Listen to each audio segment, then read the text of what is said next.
Main strategy क्या होती है पता होने के लिए कि तुम्हें क्या पता होना चाहिए, दैट इज़ क्या नहीं करना है, किस पे ज़्यादा दिमाग खर्च नहीं करना है, ठीक है। तो वो ज़्यादा ज़रूरी है। अब पेपर 1 में क्या है ना, 4 यूनिट्स ऐसी हैं जिन पे इतना दिमाग खर्च नहीं करना है, बाकी की 6 यूनिट्स हैं उन पे आप अपना बेस्ट दो, ठीक है। अब 4 यूनिट्स कौन सी है ध्यान से समझना। First is last unit, unit 10 higher education. Higher education में क्यों बोल रही हूँ, जबकि वो बहुत लेंथी यूनिट है और टीचर्स उसको बहुत दिल लगा के करवाते भी हैं, है ना। यूट्यूब एजुकेटर्स भी बहुत सी दिल लगा के करवाते भी हैं उसको।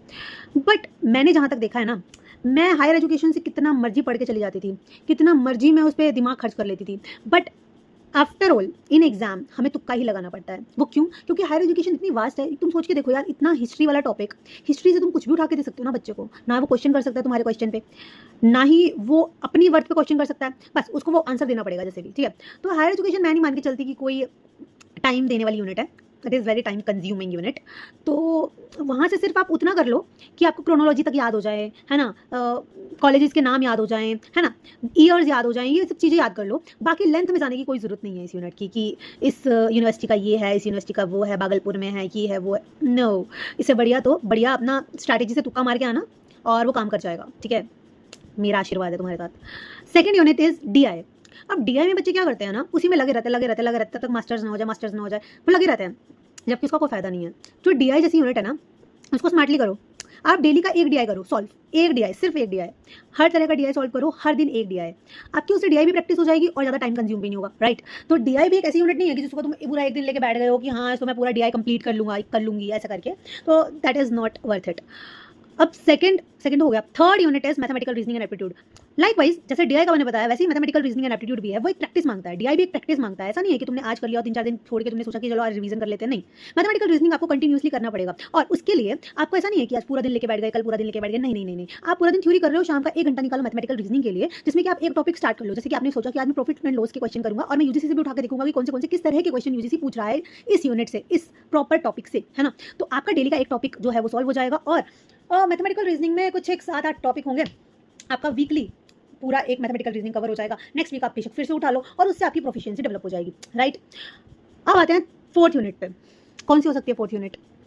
कॉम्प्रिहेंशन। ईजी रीडिंग कॉम्प्रिहेंशन में आप चाहे अभी कितना भी दिमाग खर्च कर लो, अगर वो मुश्किल आना है तो वो आएगा, वो तुमको तब भी नहीं आएगा ना वो तुमको अब आएगा। अगर वो इजी आएगा तो वो बहुत ज़्यादा इजी आ जाएगा कि तुम चाहे अभी कितनी मर्जी प्रैक्टिस कर लो, उसका वहाँ पे कोई काम नहीं आएगा। तो reading comprehension is like your instant ability, ठीक है। तुम्हारी इंस्टेंट एबिलिटी क्या है कि तुम उसको सॉल्व कर पा रहे हो। बस तुम्हें ये पता होना चाहिए कि तुम रीडिंग कॉम्प्रिहेंशन को सॉल्व कैसे करते हो, मतलब जल्दी कैसे कर सकते हो। जैसे कुछ बच्चे तो पहले पैसेज पढ़ लेते हैं, उसके बाद क्वेश्चंस पे जाते हैं, कुछ पहले एक करके क्वेश्चन पढ़ लेते हैं फिर पैसेज पढ़ते हैं।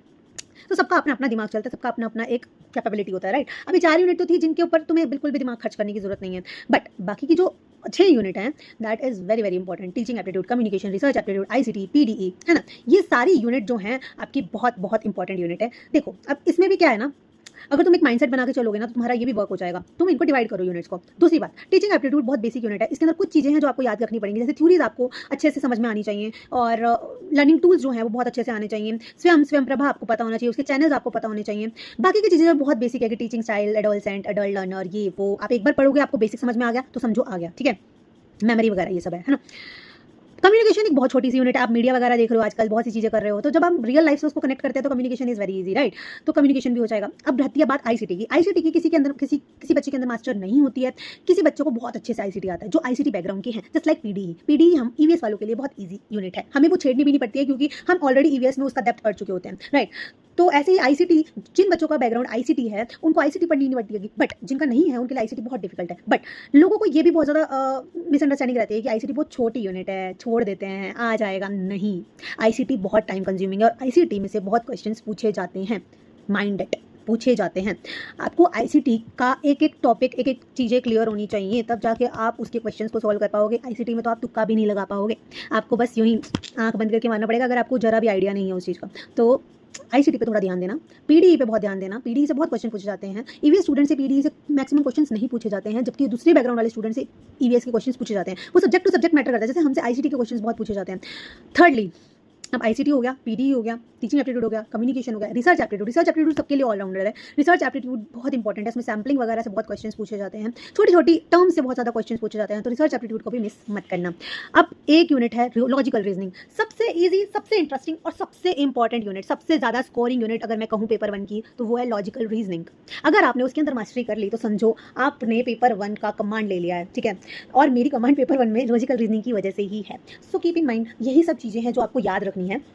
और अगर आपको ये वीडियो समझ में आया हो, पसंद आया हो, थोड़ा सा इससे आपका दिमाग खुला हो, तो please do like, comment and share and stay tune for the next part. मैं नेक्स्ट पार्ट में पेपर 2 का भी थोड़ा बहुत ऐसे डेप्थ रिव्यू आपको दे दूंगी, जस्ट टू टेल यू कि आप अभी उस तरह से कैसे चल सकते हो, ठीक है। तो इस तरह से आप पेपर 1 के लिए जा सकते हो। अभी 1 महीना है आपके पास, go through that. Bye bye, take care, all the best.